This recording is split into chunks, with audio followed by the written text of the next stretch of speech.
In a move that has sent shockwaves through the royal establishment, Prince Edward, the quiet strategist of the monarchy, has suddenly stepped aside, allowing Catherine, Princess of Wales, to lead a ceremony once earmarked for him.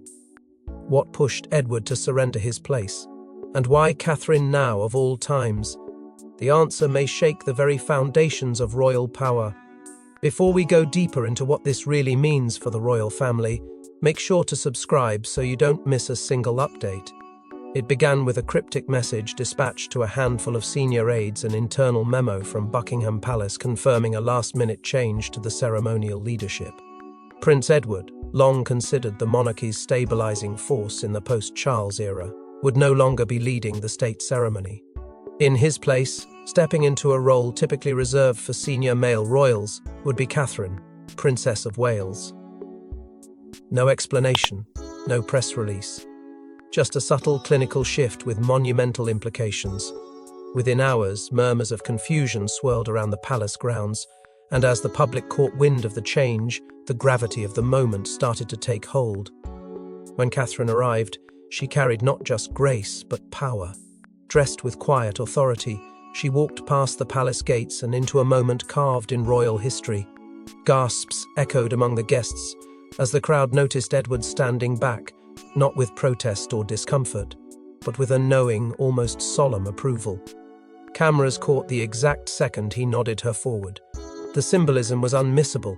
In a monarchy where ceremonial hierarchy is everything, Edward had willingly relinquished the stage. And Catherine? She didn't hesitate. She stepped forward, not as a stand-in, but as if destiny had waited long enough. Royal insiders immediately spun into overdrive. Was this a strategic passing of the torch? A carefully timed maneuver approved by the very top? Or worse, a palace coup masked as ceremony? There had been whispers, yes, but never anything this bold, this publicly irreversible. For a family built on order and lineage, the act of stepping aside isn't a gesture, it's a power play, one that can only be made when the stakes are colossal. Traditionalists were stunned. Catherine, while beloved, had never been cast in the role of ceremonial lead, especially in such a defining national moment. Edward, ever dutiful, had quietly built trust behind the scenes, steering royal affairs with the kind of calm reliability that rarely makes headlines. His decision to recede felt like a crack in the firmament, one that hinted at greater tremors ahead, but others saw something more strategic. The monarchy's pivot toward a future it can no longer delay. Catherine represents more than elegance. She embodies a new archetype of royal leadership. And with a generation questioning the monarchy's relevance, her ascension at such a high-profile event signaled more than optics, it whispered of revolution. Even within the royal family itself, this act stirred long-simmering tensions. What message did it send to Queen Camilla, still fighting to solidify her own role? Or to Princess Anne, the tireless royal soldier who had carried ceremonial burdens for decades? For those watching closely, this wasn't just a last-minute change. It was the opening move in a new era of royal dynamics, the kind of move that invites loyalty, sparks jealousy, and forces realignment. And perhaps most curiously, it came without fanfare. No justification, no commentary, just a visual display of altered power. And in monarchy, perception is power. A single gesture can redefine legacy. But to understand why Edward stepped aside so suddenly, we must dig deeper into private tensions, power plays, and the woman now at the center of it all, Catherine. He was never supposed to wear the crown, but Prince Edward quietly became the royal family's unexpected anchor. Now his sudden retreat hints at a hidden burden, perhaps one he's carried in silence for years. What demons has Edward faced behind the gilded walls of the palace? In the shadows of monarchs, heirs, and scandal-makers, Prince Edward built a reputation not through noise, but through quiet constancy. For decades, he was the royal no one expected to lead, the figure who was always present but never central. And yet, in the vacuum left by a fading Charles and the fractured legacy of his elder brothers, it was Edward who stepped forward, not with fanfare, but with a kind of subdued strength that earned him respect where others demanded it. In those turbulent years when the monarchy teetered between tradition and reinvention, Edward became the silent stabilizer, the figure who held the seams together as the crown reeled from crisis after crisis. His reward, however, was never glory but responsibility. That burden, it now seems, has begun to show. For all his composure, sources close to the palace have long whispered of the toll royal duty has taken on Edward. There were murmurs of exhaustion, of late-night meetings that stretched into early dawns, of a man grappling with the weight of a legacy he never asked to carry. While the public saw a composed, unshakable figure, those behind the gates saw a man fraying at the edges, stretched thin between the monarchy's survival and his own fading sense of self. Recognition was sparse, praise even rarer. While others were paraded before cameras and crowned with approval, Edward was tasked with the invisible labor of royal preservation. No grand titles, no heroic headlines, just the quiet, unrelenting pressure to keep the institution from imploding, but perhaps the most telling sign of his inner turmoil was where he placed his trust. Among all members of the royal family, Edward is said to have watched Catherine with a quiet reverence and admiration not born of politics, but of genuine belief in her strength, her poise, her refusal to crack under public scrutiny. A silent resilience Edward saw in her, the kind of leadership the monarchy desperately needed, but didn't know how to embrace. And when the opportunity came to choose between another dutiful act of royal performance or handing the reins to someone who could embody the future, he made the most unexpected decision of all. He stepped aside. But let us be clear, this was not an act of surrender. It was a deliberate move, heavy with intention. By relinquishing the spotlight, Edward wasn't retreating in shame or fatigue. He was orchestrating something far more profound, a symbolic handoff. A message that the monarchy's continuity didn't rest on titles or birth order, but on capability and vision. His decision wasn't weakness, it was strategy. And while the world tried to decode his silence, he was already shaping the next chapter from behind the curtain. As Edward quietly stepped back, the spotlight turned fiercely and unexpectedly onto a woman once underestimated by nearly everyone. They called her too quiet, too perfect, too polished to lead. But Catherine's moment in the royal sun wasn't gifted, it was earned through scars the public never saw. As she stepped forward to lead the ceremony, she wasn't just filling a role, she was taking her place in history. Catherine's journey into the House of Windsor was never meant to be more than supportive. The crown had its plans, its favoured sons, its seasoned warriors.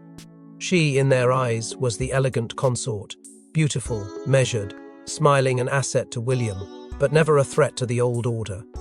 From the beginning, the public adored her, her calm composure and photog. Innate grace painted her as the perfect duchess, but behind the palace walls, that very perfection was used against her. She was seen as soft, incapable of weathering the brutal games of royal life.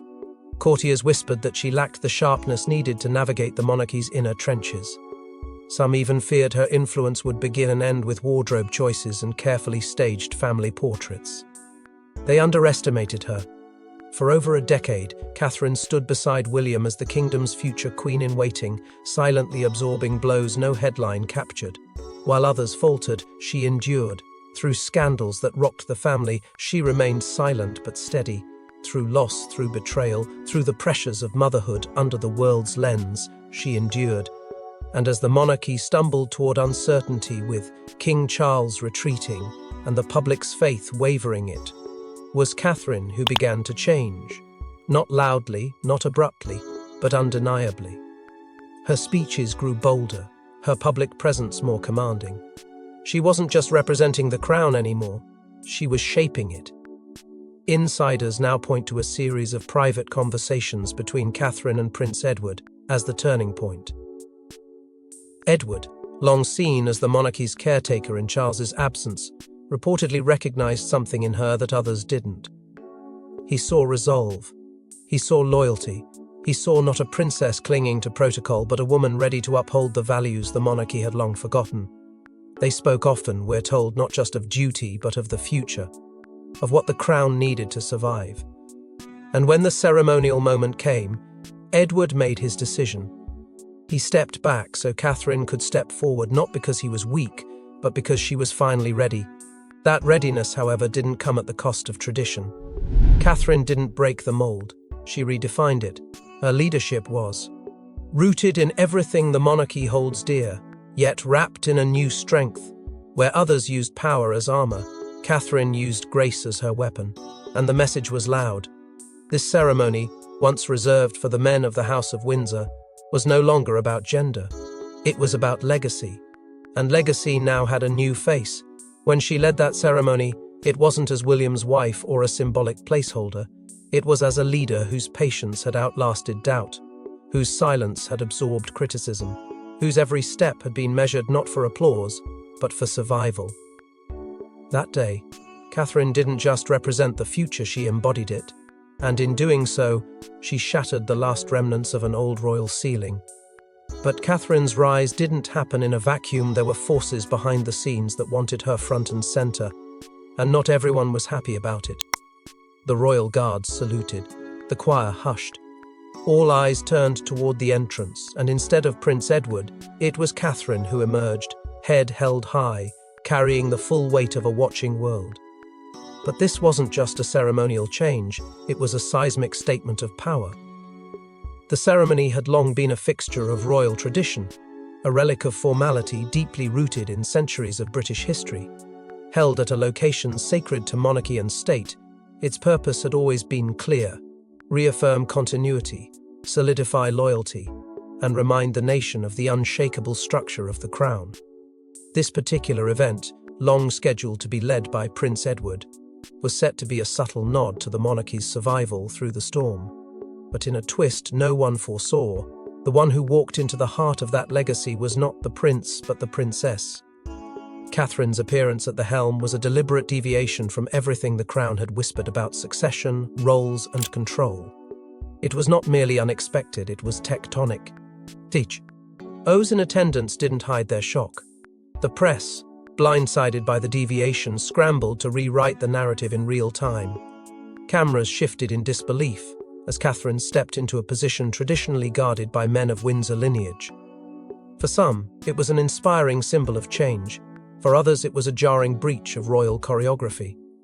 But one thing became immediately clear: this was not an accidental choice. It was a declaration. A message sent loud and clear without a single word spoken. Edward's presence, though physically quiet and off to the side, thundered with symbolism. His absence at the front was as loud as Catherine's entrance. He had not vanished, he had yielded.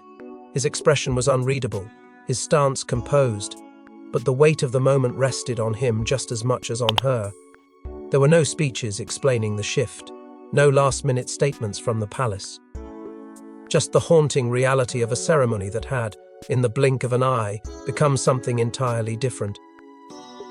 Within the royal box, Queen Camilla's expression was caught and analysed frame by frame, tension clenched at the corners of her mouth, her gaze steely and unmoved. Next to her, Princess Anne remained inscrutable, not approving, not protesting, simply watching. Their silence echoed louder than applause. Those who understood royal language knew the signs. This move had fractured the inner sanctum. A shift this public was not just controversial, it was personal. And then came the reaction from the crowd. Confusion at first, then murmurs, then applause, hesitant at first, but quickly swelling into something more thunderous. It wasn't just royal watchers or die-hard monarchists clapping, it was the audience feeling something real, that perhaps, for the first time in recent memory, the monarchy had taken a step that wasn't scripted to the letter, but lived in the moment. And in At moment, Catherine didn't just carry the ceremony, she carried the monarchy's fragile future on her shoulders. The press, already at war with narratives of royal infighting, now faced a new dilemma. Was this a formal beginning of Catherine's rise as a primary public figure in the institution? What did it say about succession, legacy, and the roles once deemed untouchable? Was this a silent indictment of Camilla's controversial reign? And most importantly, was this the crown's way of preparing the public for a leadership the palace wasn't yet ready to admit? Behind the curtains, however, a very different drama had played out, and it may have forced Edward's hand in a way few expected. Not all royal decisions are made in public. Behind this unprecedented move lies a tale of inner circle negotiations, whispered warnings, and perhaps even a subtle threat. Did Edward step aside willingly, or was he cornered?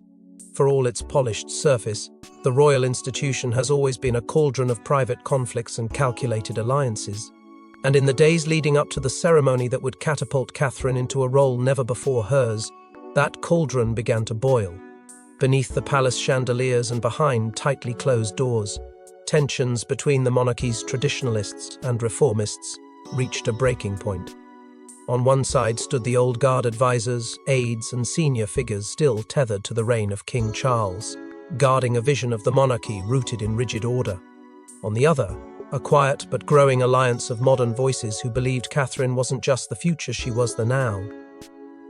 The clash was no longer theoretical. It was personal. Edward, once buffered from this level of court intrigue, suddenly found himself in the crosshairs. As the figure expected to lead the ceremony, he was approached repeatedly, and by individuals many believed were acting under the shadow of Charles's old circle. Their message was cloaked in politeness but carried weight: stick to the original plan. The institution needs continuity. Catherine's role must remain symbolic. But Edward, though quiet, was not naive. He sensed the fear of what Catherine represented, her growing influence, her unshakable public support, her refusal to be boxed into the ornamental role some had long reserved for her. The pressure on Edward grew. Not overt threats, but something heavier: expectation laced with veiled consequences. Yet Catherine's supporters were not idle, and among the most surprising of her backers were names once assumed to be neutral or even opposed. Princess Anne, the stoic warrior of royal duty, reportedly held a private conversation with Edward days before the event.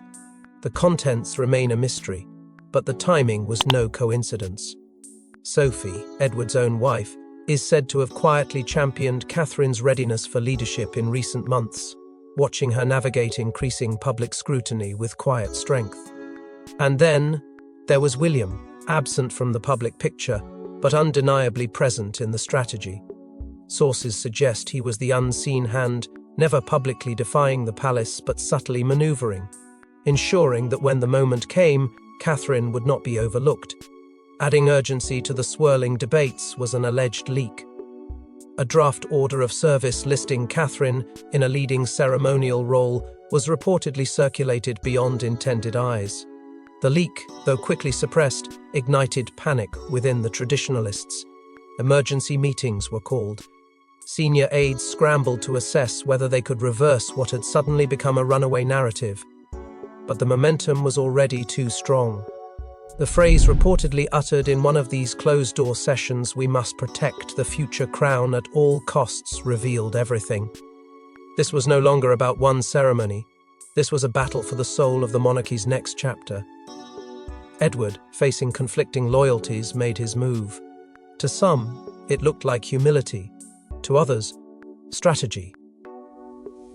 But the truth may lie somewhere more complicated: a man pressured from all sides, choosing not to resist, but to recast the moment in Catherine's favor. A decision that would be interpreted as noble, even heroic. But in reality, it was born of necessity. The walls were closing in, and he knew the crown could not afford another internal fracture. And while Edward's gesture appeared noble, insiders claim it was Catherine's private battle behind the scenes that truly sealed the moment. She smiles for the cameras, but behind palace walls, Catherine has fought for every inch of space she now commands. What did it take to earn the crown's quiet respect, and who tried to stop her from getting there? For years, Catherine played the part the institution demanded: graceful, reserved, ever composed. But what most failed to understand was that behind the poised exterior was a woman waging a battle not for attention, but for authenticity. The House of Windsor has never been kind to women who step outside their scripted roles, and Catherine quickly discovered that being married to the future king did not grant her automatic authority. Instead, it made her a target for control. Whispers of hierarchy turned into direct resistance, and nowhere was that tension more visible than in her relationship with Queen Camilla. Sources have long hinted at quiet clashes, disputes over protocol, over positioning, over who had the right to speak, and who was expected to smile and step back. Catherine, still relatively young in royal terms, was expected to defer. But she didn't. Instead of confronting the system head-on, she chose a different kind of resistance, one rooted in patience. She didn't explode. She endured. Every public outing, every speech, every school visit or mental health initiative was another brick in the foundation she was quietly laying beneath her feet. She knew power in the royal family wasn't always given. It had to be built slowly, often in silence. And all the while she navigated pressures the public never saw. Health concerns that sparked cruel speculation, the relentless weight of motherhood under a microscope, a growing family balanced against a shrinking margin for error. And through it all, Catherine refused to simply be a royal wife. She didn't want comfort, she wanted consequence, and that terrified people. But she wasn't alone. Duchess Sophie, Edward's wife and once considered equally sidelined, became one of Catherine's closest confidants. In whispered moments away from the press and protocol, Sophie is said to have encouraged her to stay the course. "Don't just survive, shape it," she once reportedly told her. And that became Catherine's unspoken mantra. She didn't chase headlines, she didn't demand position, she made herself indispensable. Bit by bit, the narrative changed. The press began to notice her influence. Foreign dignitaries began to request her. Charities flourished under her patronage. And the public, so often fickle, remained loyal. Even as others stumbled, Catherine remained. But the price was steep. The emotional toll of carrying herself through years of internal dismissal was not something easily captured in photographs. She had to absorb the cold silences, the side eyes from within, the coded remarks about knowing her place. And all of it she took in quietly. Because she knew something they didn't, her time would come, and when it did, it would be on her terms. But just when it seemed Catherine had triumphed, an unexpected twist added new fuel to the fire and threatened to undo everything. Hours before the ceremony, Camilla made a call. What followed was a sudden rush of courtiers, a mysterious change in the order of service, and a palace flurry that could only mean one thing. The Queen wasn't ready to surrender her grip on power. The air inside the palace had already grown heavy with tension, but when Camilla placed that call, it was as if the storm finally broke. Behind closed doors, she moved swiftly, demanding an emergency consultation with Princess Anne and a circle of senior aides loyal to the remnants of Charles's reign. The Queen, known for her outward composure, had shown signs of unease in the days leading up to the ceremony, but now, her unease turned into fury.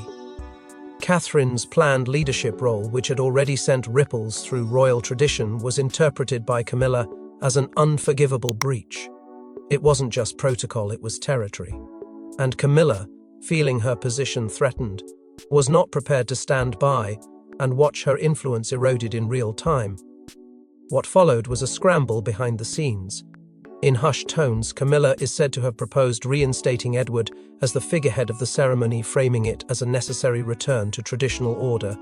Anne, often the unmovable pillar of duty, reportedly listened but said little.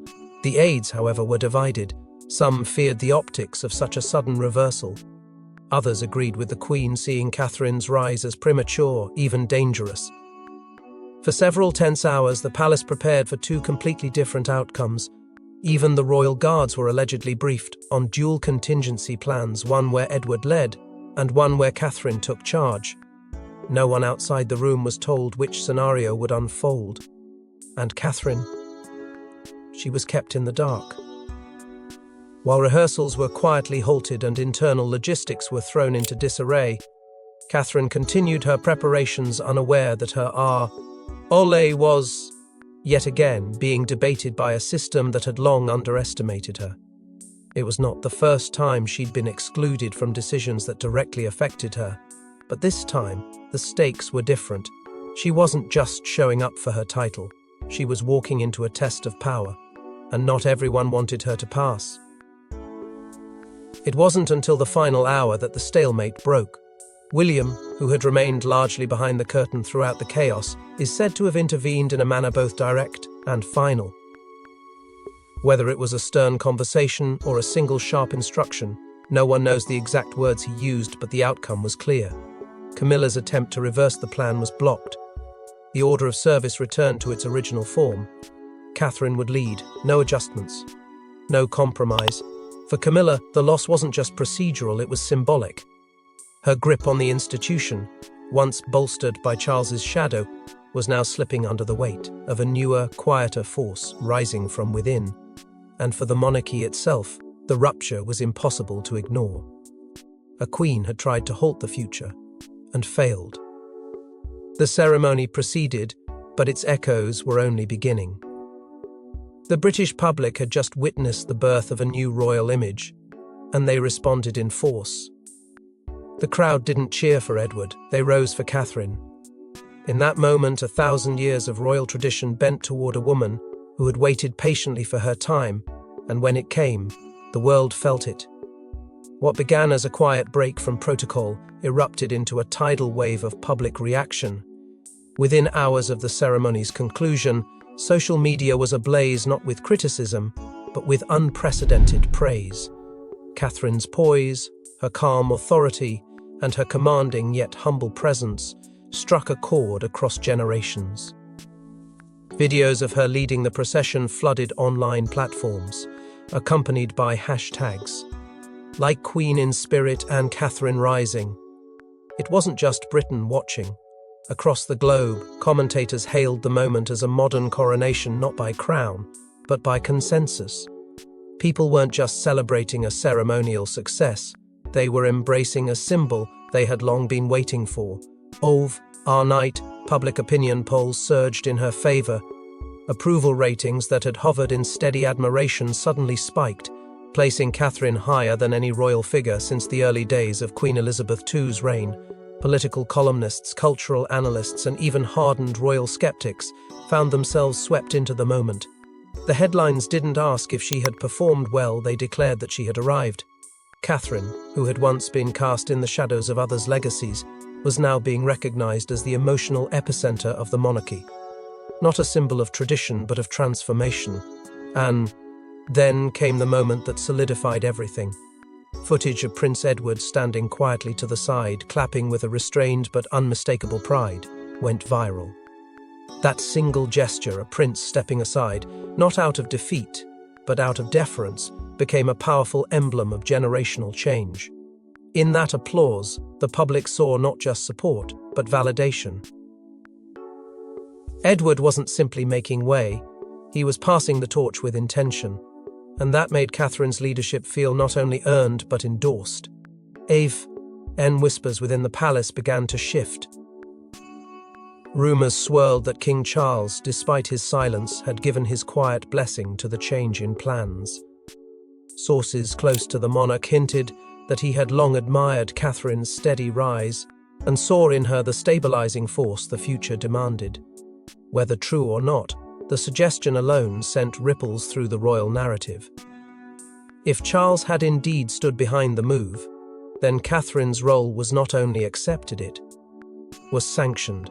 What followed was not a media cycle, it was a movement, a reawakening of public loyalty to a monarchy many had grown weary of. And at the center of that revival stood Catherine, no longer just a duchess, no longer just a princess. She had become something else entirely. A queen in the hearts of the people, a bridge between the past and the future.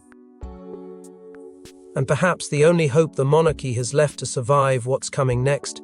But if the people have crowned Catherine in spirit, what does this mean for the future? A royal whisper hints that this may not be the last time she leads. Was this just a symbolic gesture or the beginning of a royal revolution? With Prince Edward stepping aside and the Queen faltering in support, insiders are now asking one dangerous question: is Catherine being groomed? Not just to lead ceremonies, but to one day lead alone. For all the pageantry, the ceremony felt less like tradition and more like transition. Behind the scenes, the buzz wasn't about what had just happened. It was about what was coming next. Those closest to the monarchy now speak of a long-term strategy, quietly set in motion over the past year. Catherine's leadership during the event wasn't spontaneous. It was deliberate, intentional, calculated. Not only had she proven herself worthy of public affection, but now she had demonstrated she could command the institution's most sacred rituals. And that, to the inner circle, was the final test. Whispers suggest that key royal advisors, some of whom once dismissed Catherine as ornamental, are now realigning their loyalties. Meetings, once led by Charles's loyalists, are reportedly shifting tone. Attention, once directed toward Camilla's role, is now subtly redirecting toward Catherine's capabilities. And while no official statements have been made, palace insiders are reportedly operating under a new directive: prepare the public for a future where Catherine is not merely standing beside the sovereign, but is the sovereign in all but name. Driving this speculation further is the worsening silence around King Charles's health. Once ever present at key events, the monarch has become increasingly absent, and when he does appear, he is noticeably reserved. Sources close to Clarence House admit there have been talks informal, for now, about how the institution would operate if Charles were to step back. Not permanently, not officially, but in function. And in that vacuum, one name keeps rising to the surface. Complicating matters even further is Prince William's own conspicuous diplomatic engagements abroad. Though some claim his international appearances are part of a broader strategy to strengthen the monarchy's global relevance, others suspect something more intentional. His absence, particularly during Catherine's ceremony, wasn't coincidental. It was choreographed. A move that allowed Catherine to shine independently, without the shadow of a future king beside her. A move that may have been designed to test how the public would respond to her leading alone. The answer? Overwhelmingly positive. Now, there is serious talk about a regency not necessarily by law, but by structure. A monarchy that subtly begins to present Catherine as its acting sovereign. One that allows Charles to fade with dignity, William to strategize from a distance, and Catherine to carry the crown's emotional and ceremonial weight in full view of the world. What the public witnessed may have been only the beginning, a symbolic prelude to a much larger transformation already in motion. Catherine's calm authority during the ceremony, once seen as a gesture of duty, now reads like a preview, a rehearsal for a role she has not only earned, but may soon be asked to perform.